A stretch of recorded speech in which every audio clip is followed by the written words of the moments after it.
Dans ma vidéo précédente, je partageais mon abandon d'Instagram pendant 4 mois pour y revenir parce que c'était une mauvaise idée. Du coup, quand on veut développer sa visibilité en ligne et trouver des clients en illustration, est-ce que les réseaux sont devenus indispensables? Quelle plateforme choisir? Je te propose aujourd'hui un débrief des différents réseaux sociaux pour artistes que j'ai testés, les avantages, les désavantages, le type d'audience et mes retours d'expérience en tant qu'illustratrice. Donc, sans plus tarder, commençons par la première plateforme, Instagram. Probablement le premier choix pour beaucoup d'entre nous, Instagram reste à mes yeux le plus complet de la liste. Avec une audience de tout âge et un feed créé pour des visuels, c'est vraiment l'idéal pour des dessinateurs qui veulent montrer leur création de différentes manières. Juste une photo, des carousels, des reels en vidéo. En plus de ça, le gros avantage d'Instagram est effectivement la communication et la proximité qu'on peut créer avec son audience. À travers des stories plus spontanées, les commentaires, la messagerie privée, où vraiment en fait toutes les fonctionnalités facilitent la conversation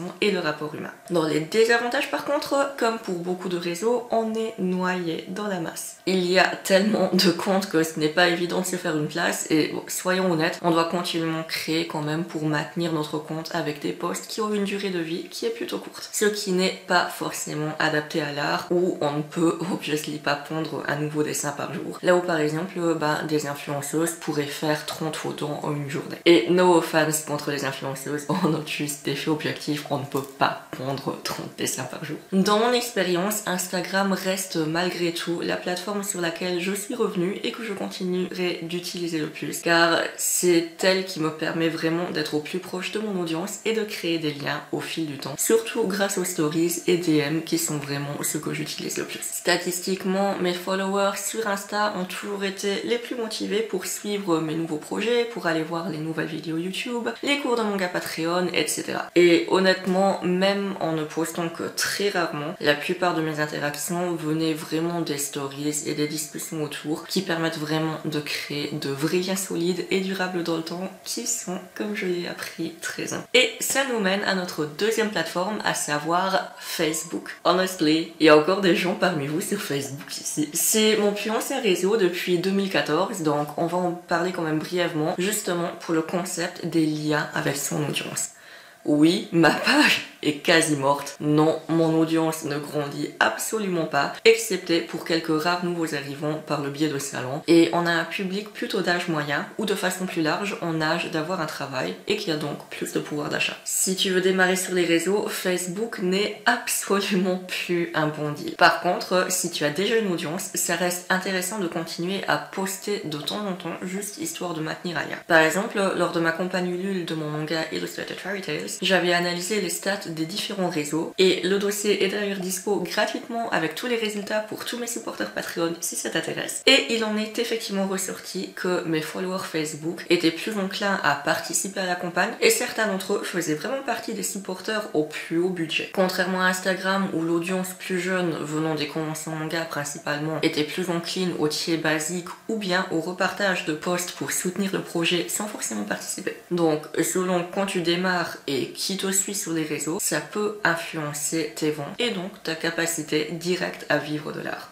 Et pour continuer sur la qualité de l'audience, prochaine destination, TikTok. Si Instagram est la plateforme de l'audience stable et fidèle, TikTok est totalement le contraire. On a une audience encore plus jeune qui adore scroller et sauter vraiment de compte en compte pour se divertir. Je suis quasi certaine que tu es aussi abonné à des TikTokers parce que tu as vu une vidéo qui est trop cool, mais tu ne te souviens même pas de leur nom. Et c'est là tout le challenge de TikTok. Capter l'attention des gens en quelques secondes et réussir à rester dans leurs esprits avec un algorithme qui privilégie la découverte de nouveaux contenus plutôt que la promotion des comptes qu'on connaît déjà. Toutefois, ce désavantage est à double tranchant parce que en poussant constamment de nouveaux contenus, même de petits créateurs ont la possibilité d'être découverts et potentiellement de faire une vidéo virale qui augmentera leur vue en masse. Les vidéos permettent vraiment de créer un rapport plus humain et plus réel que de simples photos. Donc en tant qu'artiste, on peut créer rapidement du lien en montrant ses processus de création, les coulisses, emballage de commandes, bref, tout au quotidien d'artiste, comme on le ferait en story Insta. Et même si l'audience est plus jeune et donc pas forcément directement là pour acheter, on reste quand même sur une plateforme de gratification immédiate et très impulsive où certains petits artisans ont bien pu faire décoller leur vente. J'avais testé l'expérience de tout un mois de TikTok avec des posts quotidiens, entre 1 à 3 vidéos par jour, et effectivement c'est beaucoup plus simple d'être découvert que sur Instagram. Genre la deuxième semaine j'ai eu un TikTok viral à mon humble échelle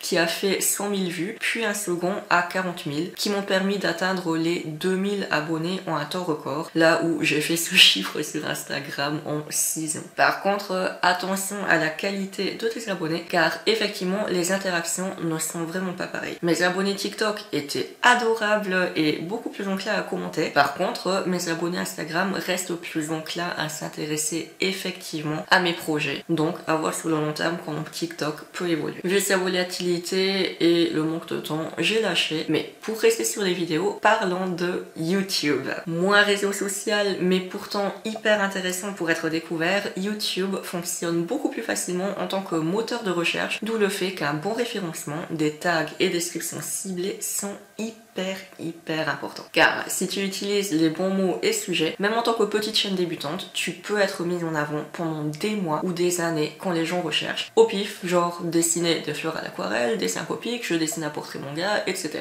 Et encore une fois, pour les intéressés, j'ai créé toute une vidéo pour démarrer ta chaîne d'illustration de zéro où je t'explique tout ça.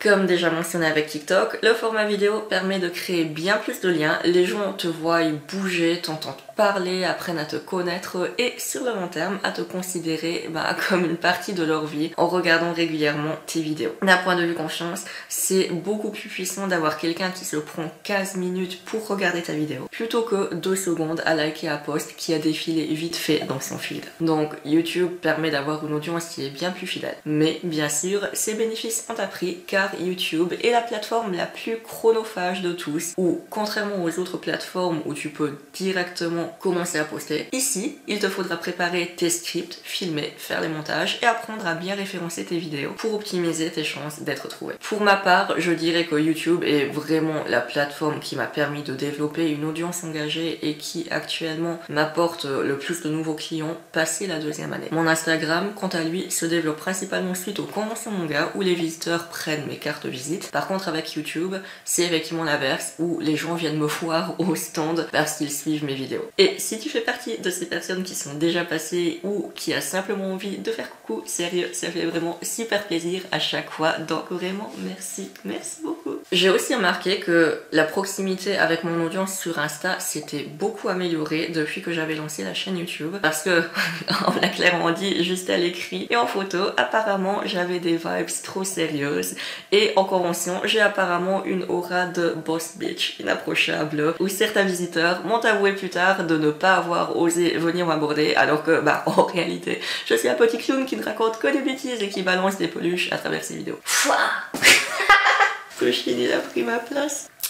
Donc oui, sur les vidéos, tu ne pourras plus cacher ta personnalité pour le meilleur et pour le pire, et ton audience t'aimera et restera justement pour ça. Et pour retourner sur un ton plus dépersonnalisé tout en restant sur l'idée de moteur de recherche, allons-y pour Pinterest. Je ne le mentionnerai que brièvement parce que je teste encore la machine avant de vous faire un retour concret. Principalement utilisé pour une audience féminine, Pinterest est beaucoup utilisé pour collecter des images dans des tableaux. Galerie d'inspiration, recettes de cuisine, tutoriels de dessin, décoration, etc. Vu que c'est une plateforme très visuelle, ça peut être bien intéressant pour les artistes et créateurs qui ont des produits physiques à montrer, car on peut aussi ajouter des liens dans nos épingles, genre vers ta boutique d'illustration par exemple. Avec un bon travail de référencement, on peut avoir la possibilité donc d'être découvert. Pour te faire un petit retour, sur mon profil perso, au bout d'exactement une semaine d'essai et 21 épingles créées, j'ai récolté plus de 650 impressions, ce qui me paraît encourageant, venu de nulle part. De façon encore plus étonnante, j'ai découvert que ma boutique en ligne Shopify liée à Pinterest, où les visuels de mes produits sont automatiquement repartagés, mais où en soi je ne fais vraiment rien du tout. Attention, ça m'avait rapporté plus de 20 000 vues par mois. À la rentrée du coup, j'ai ensuite testé les publicités où à montant équivalent d'environ 40 €, j'ai monté à 210 000 impressions sur Pinterest contre à peine 20 000 sur Instagram. Ce qui me paraît quand même vraiment hyper intéressant pour développer. Par contre, il ne me semble pas avoir eu en fait de vraies ventes suite à Pinterest, juste des clics et des enregistrements. Je pense que ça a vraiment du potentiel donc à voir. Je pense que je vais très certainement m'y remettre et tu auras un petit bilan plus tard. Donc, prochaine plateforme, on n'y pense pas forcément, mais elle peut s'avérer très intéressante. J'ai nommé Patreon. On quitte les réseaux sociaux purs et durs, c'est avant tout une plateforme de financement participatif pour récolter des dons mensuels en échange de privilèges. Patreon avait toujours un feed pour créer des posts publics que chacun peut voir, ou bien privés uniquement pour les mécènes payants. Il y a quelques mois, Patreon a introduit la nouveauté des membres gratuits, et maintenant, comme sur un réseau social, les gens peuvent s'abonner à ton profil d'artiste et suivre les nouveautés dans ton feed. Par défaut, tes nouveaux posts vont directement aussi dans la boîte mail de tes membres. Pourquoi est-ce avantageux? Si tu souhaites développer un Patreon avec des revenus mensuels, tu auras probablement plus de chances de convertir tes membres gratuits en supporteurs payants. Parce que d'expérience, les gens qui s'y inscrivent sont vraiment ceux qui sont le plus intéressés par ton travail. Ils ne pensent peut-être pas à te soutenir financièrement tout de suite, mais quelque chose a fait tilt et avec un peu de persuasion, ils sont des prospects assez chauds. Avec la reprise de mes cours de manga en ligne et l'arrivée juste après du membership gratuit à tous, j'avais commencé à tester 1 ou 2 posts plus intentionnels par mois où je présente le cours du mois et les packs cadeaux, les nouvelles ressources business et occasionnellement un bonus gratuit pour tous en rapport avec les cours vu qu'on peut ajouter des pièces jointes et téléchargements. Ça m'a effectivement permis d'avoir quelques abonnés qui ont souscrit ou bien augmenté leur niveau de paiement. Ce ne sera absolument pas une plateforme de conversation, même s'il y a une messagerie privée, mais plutôt la plateforme qui rassemble la majorité de tes grands fans silencieux que tu peux convertir petit à petit. Et en vrai, honnêtement, depuis des années, c'est vraiment bizarre quand tu te prends de gros vents quand tu fais un post. Par contre, soudain, tu as un upgrade ou un nouveau mécène. Donc bon, chaque plateforme a ses règles et son audience quoi. Et pour une autre plateforme pas sociale mais utile, on a également la newsletter. Alors je sais, on sort totalement des réseaux, mais tu vas voir pourquoi je la mentionne. Encore appelée mailing list, ta newsletter permet de récupérer ton audience des réseaux sociaux pour la retrouver dans un cadre plus privé, à savoir dans leur boîte mail. Pour les intéressés, là aussi, j'ai une vidéo sur les bénéfices et idées de contenu d'emailing pour artistes que tu pourras retrouver en description. Et je tenais à rajouter cela en tant que complément aux réseaux sociaux parce que, similaire à Patreon, tu t'adresses ici aussi à tes fans les plus intéressés. Après, bien sûr, il y en a qui sont juste inscrits pour un cadeau gratuit et qui repartiront dès qu'ils l'auront, mais pour d'autres, ça sera vraiment un rendez-vous régulier qu'ils apprécieront. J'ai redécouvert l'intérêt de la newsletter en début d'année quand justement je m'étais remise sur mes gros objectifs de développer ma boutique d'illustration, Patreon et YouTube. Avec le présentiel, ça n'avait pas forcément d'impact, mais sur les réseaux, en fait, les gens vont et viennent et ne voient jamais tous tes posts, alors que dans leur boîte mail, c'est garanti qu'ils ont les nouveautés. Depuis la reprise de la newsletter, je commence effectivement à avoir quelques ventes régulières dans la demi-heure ou l'heure suivant l'envoi du mail. Donc, si tu veux fidéliser ta clientèle pour vivre de l'art, ce n'est pas pour rien que les business établis ont tous une mailing list. J'aimerais terminer vite fait cette vidéo avec quelques questions qu'on pourrait se poser suite à cette vidéo ou bien qu'on m'a posé justement en messagerie. Premièrement, à ceux qui se demandent si être sur les réseaux sociaux est un prérequis pour vivre de l'art de nos jours, je dirais non. Je connais des artistes hyper talentueux qui vivent très bien de leur art sans jamais se montrer parce que leur business model ne requiert pas de présence en ligne. Certains créent des commissions pour des institutions ou éditeurs qui leur constituent un très bon salaire en coulisses, d'autres se constituent une renommée locale où ils trouvent des clients via du bouche à oreille, d'autres encore passent leur temps en événementiel et on ne les voit jamais en fait sur les réseaux. Je pense justement qu'être sur les réseaux sociaux est un choix et dépend de l'audience qu'on veut attirer. Bien sûr, c'est toujours bien d'avoir un portfolio en ligne, mais par exemple, à l'époque où je faisais principalement des commandes d'illustration et cours de manga dans des écoles, j'avais vraiment une paye qui venait d'établissements où tous les contrats étaient offline. Par contre, maintenant que je me suis mise plus sur YouTube, les cours Patreon et la boutique en ligne, je suis dépendante de ventes à des particuliers. Donc, clairement, c'est une autre cible qui est beaucoup plus active sur les réseaux. Donc, réseau ou non, regarde déjà quelles sont tes sources de revenus en tant qu'artiste et par extension où se trouve ta clientèle. Ça te donnera une idée de où tu dois communiquer. Ensuite, qu'en est-il des réseaux sociaux spécial artistes? Cette année, on a eu un déferlement d'illustrateurs qui ont été sur Cara. En 2021, il y avait Artful, tout le spécialement conçu en tant que remplacement Instagram pour artistes et créatifs. Honnêtement, je reste dubitative avec ces nouveaux arrivants, car pour avoir été sur Artful par exemple, il n'y avait que des artistes qui en avaient marre de l'algorithme d'Insta. Donc, même si tu y proposais des produits ou des commissions, ce n'était pas le public idéal. Les réseaux d'artistes, je dirais oui, si tu es là pour faire des rencontres et se soutenir mutuellement en tant que créatif. Mais concrètement, pour en vivre, je dirais que c'est plus compliqué, car encore une fois, il faut toujours regarder où se trouve ta clientèle. Combien de réseaux sociaux faut-il avoir? Inutile d'être partout vu le travail que ça prend. Par contre, si tu le peux, je te conseillerais peut-être de créer simplement un compte sur tout ce qui t'intéresse, juste histoire de bloquer ton nom. Parce que c'est hyper frustrant qu'il soit déjà pris et très perturbant pour tes futurs followers si tu finis par t'appeler sabrinaka.art sur Instagram, les dessins de Sabrina sur TikTok et Sabrina1994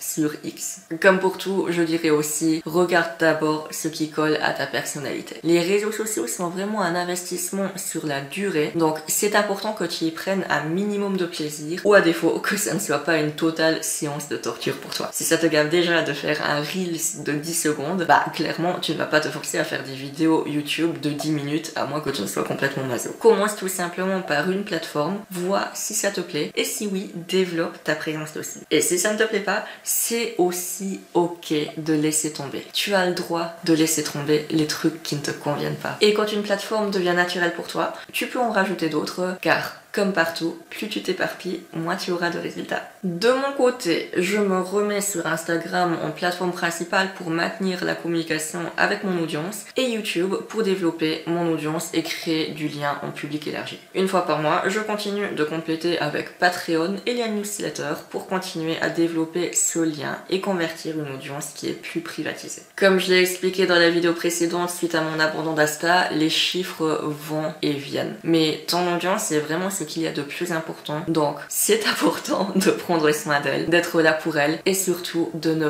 pas la prendre pour acquise comme je l'ai fait, car ça se ressentira. Donc voilà pour cette excursion dans les réseaux sociaux pour artistes. Je serais ravie de lire tes propres expériences et pour cette belle période de fin d'année, profite-en pour te faire un peu de pub en mettant tes liens et une petite présentation de ce que tu fais pour qu'on puisse découvrir ton art. Dans les commentaires, peut-être qu'il y en a aussi par ici qui cherchent des cadeaux de créateurs pour les fêtes. Hâte de voir tout ça, bon courage et je te dis à très bientôt. Pushino aussi dit à bientôt.